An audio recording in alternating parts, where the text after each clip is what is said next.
Copy 724, right. Descend and maintain 2000. Descend and maintain 2000, 74. Comment 504, descend and maintain 3000. 3000, comment 504. In this video, we're gonna be continue covering the Federal Aviation Regulations, also known as Part 91. First thing is that if you're operating an aircraft in close proximity to another, right, such as formation flight, what does the regulations talk about this flying in a formation? So no person may operate an aircraft so close to another aircraft as to create a collision hazard. Right? No person may operate an aircraft in formation flight except by arrangement with the pilot and command of each aircraft in the formation. So if you have created a formation and you are not so close that it's gonna create a collision hazard, every single aircraft should be aware of that and should agree on this formation. Third one is that no person may operate an aircraft carrying passengers for hire in formation flight. So if you have the passengers and you are flying it for hire, you cannot do the formation. And now we want to talk about the order of right of way.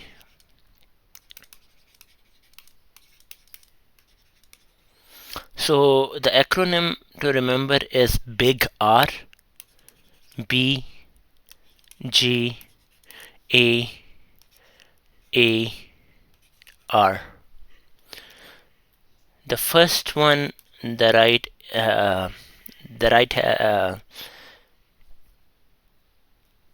aircraft which has the most right of way is balloon. Then because they cannot maneuver so fast, that's the reason. Gliders, the second priority is for the gliders. Then the airships, because again it depends on the maneuverability. And then airplanes, and the last one are the rotorcraft. Just remember that if an aircraft is towing or refueling other aircraft, they have the right of way over all other engine powered aircrafts.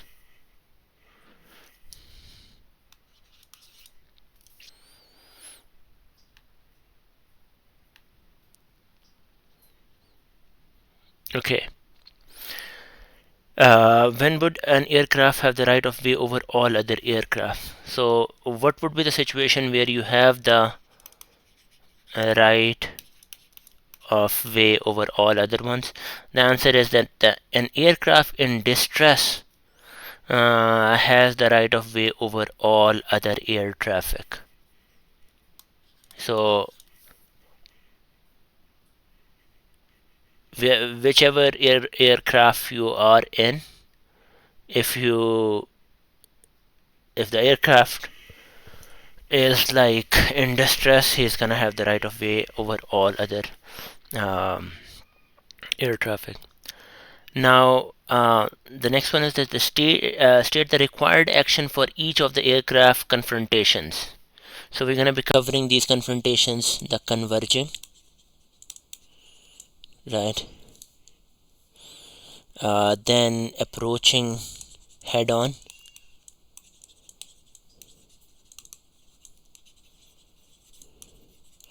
and then overtaking.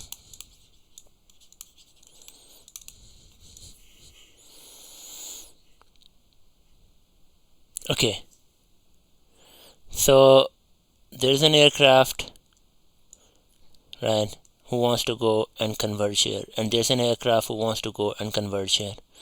So the one in this situation, in converging, the aircraft to the right has the right of way. So this one is gonna have the right of way. Then approaching head on, if an aircraft is going here and if an aircraft is going there like head on, then both aircraft shall alter the course to right. So this aircraft is gonna it should go here and this aircraft should go here. And overtaking, if you are here and another aircraft is coming really fast, then after overtaking he should converge to the right. So aircraft being overtaken, he has the right. So so the pilot which is overtaking in the aircraft shall alter course to the right.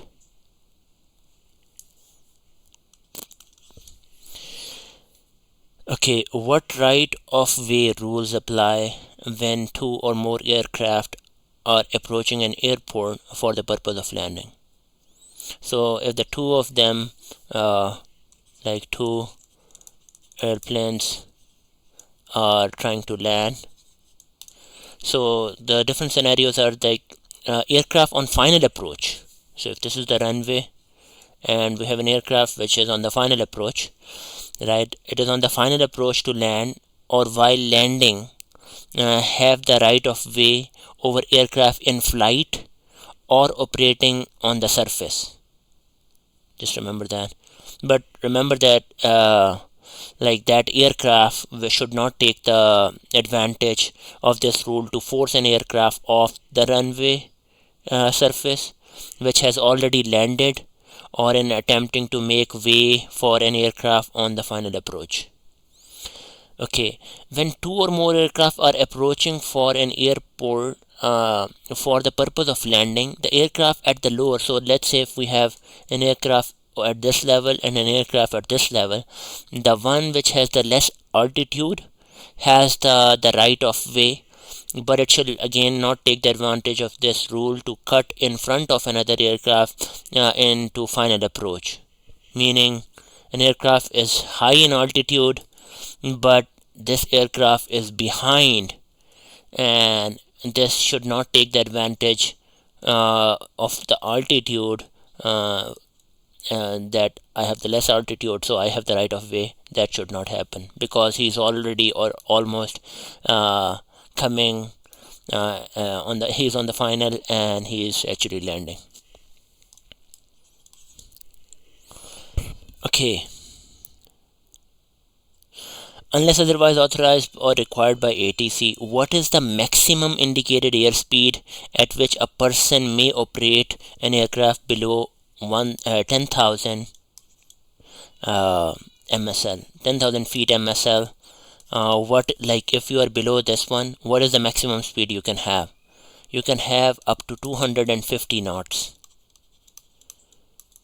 I know a lot of the airplanes, like the single engine airplanes, you will never get there, but whatever airplane you are flying, the rule is that if you are below 10,000 MSL, the maximum speed you can have is 250 knots.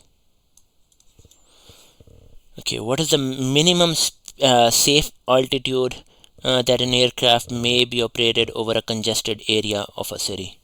So if we are flying on congested areas like a city, so the safe altitude, so basically again the exception is that we're not talking about takeoff or landing. So except when necessary for takeoff or landing, no person may operate an aircraft over a congested area of a city or a town settlement, or like over any open air assembly of persons below an altitude of 1000 feet above the highest obstacle within the horizontal radius of 2000 feet of the aircraft. So let's say if this is the congested area, we have different obstacles. So this is the highest obstacle. The aircraft should never come down, like the minimum distance he needs to maintain is 1000 feet over a radius of over a radius of 2000 feet. This one is like 2000 feet over the highest obstacle in that area.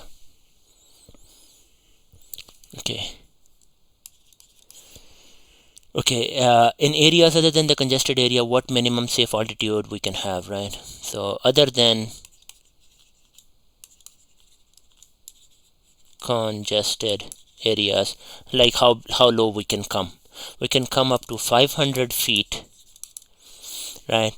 To any person, like again, not to be operated closer than 500 feet to any person, vessel or vehicle or structure, which actually means that you can go even lower than that if it is a water body and there are no vessels in there. You can go very below than that, but like with that other than that exception, if there is any person, vessel, vehicle, structure, you should at least maintain 500 feet.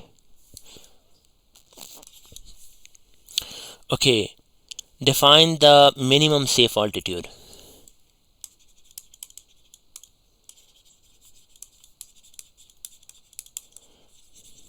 So an altitude allowing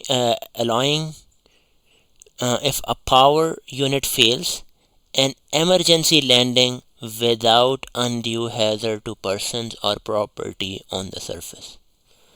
So what is a safe minimum safe altitude? It is the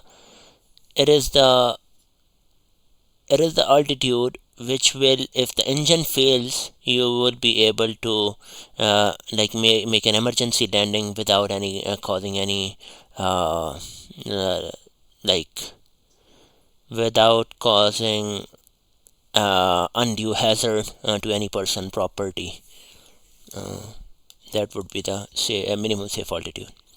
And the last one I wanted to cover is like what is the lowest altitude an aircraft may be operated over an area designated as a U.S. wildlife refuge, park, or forest service station. For forest service area. So if we have like these things like the wildlife, we have parks, we have forests, service area. The minimum distance for that is 2000 feet altitude. That's the altitude you definitely need to keep from the surface of these things. Those were the questions I wanted to cover. Thanks for watching.